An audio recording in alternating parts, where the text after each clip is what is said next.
Comme je l'explique dans mon dernier livre, Un monde de bulles, hein, la bulle s'est reformée. C'est-à-dire qu'effectivement, les marchés financiers, les marchés boursiers font comme si tout allait au mieux dans le meilleur des mondes et on ne veut pas regarder la réalité en face. On est dans une sorte de déni de réalité globale. Alors, il ne faut pas être pessimiste, bien sûr, mais il faut être réaliste. Et c'est vrai que nous avons beaucoup de dangers face à nous. Alors bien sûr, on a le Brexit, on a les fameux gilets jaunes, on a le risque de fort ralentissement en Chine, on a le protectionnisme mondial qui est en train de monter. Donc tout ça, évidemment, sont des dangers qu'il faut regarder en face. Alors la bonne nouvelle quand même, c'est qu'on a une croissance mondiale qui se maintient. On est sur un rythme d'environ 3% de croissance mondiale. Pour 2019, je vois effectivement une croissance mondiale autour des 2,8%. Donc c'est pas dramatique, mais c'est quand même beaucoup moins que les 3,5% qu'on a en moyenne depuis 30 ans. Donc on a un ralentissement mondial et malheureusement, eh bien, le dindon de la farce, j'ai envie de dire, comme d'habitude, c'est la zone euro. C'est-à-dire qu'on a d'un côté les Chinois qui ralentissent, mais qui résistent sur une croissance de l'ordre de 6%.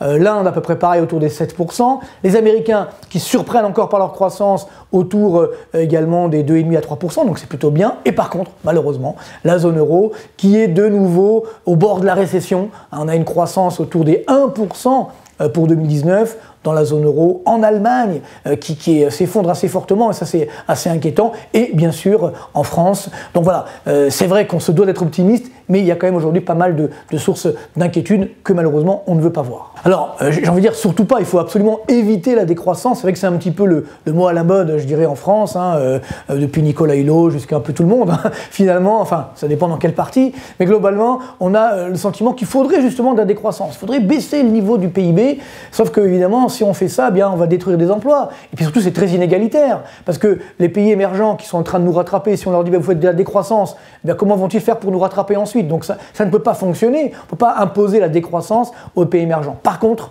c'est vrai qu'il y a un dilemme. Comment faire de la croissance infini ou durable dans un monde fini, a priori c'est impossible, mais si c'est possible via une seule solution qu'on appelle effectivement le progrès technologique, l'innovation technologique. Et la bonne nouvelle, c'est qu'on a devant nous plein de révolutions technologiques dans l'énergie, dans l'agroalimentaire, dans les nanotechnologies, dans la robotique, dans effectivement tout ce qui concerne le numérique nouvelle génération. Donc il y a beaucoup de choses à faire. Alors bien sûr, faire attention aux bulles, parce que des fois il y a beaucoup d'entreprises qui sont valorisées des sommes folles alors qu'elles ne valent rien, mais attention, il faut bien prendre conscience que là on a un enjeu, je dirais, économique, c'est-à-dire faire de la croissance durable dans un monde fini. Donc c'est ça qu'il faut absolument jouer, et malheureusement, notamment nous les Français, on est encore en retard dans ces révolutions technologiques, et ceux qui ont bien compris ça, l'importance de ces révolutions, ce sont bien sûr les Américains, un petit peu les Allemands, et surtout les Chinois, qui sont devenus la deuxième puissance mondiale en termes d'innovation et d'investissement dans la recherche-développement, et même la première puissance dans les énergies renouvelables. C'est assez incroyable. Donc on a souvent l'image d'une Chine un petit peu rétrograde,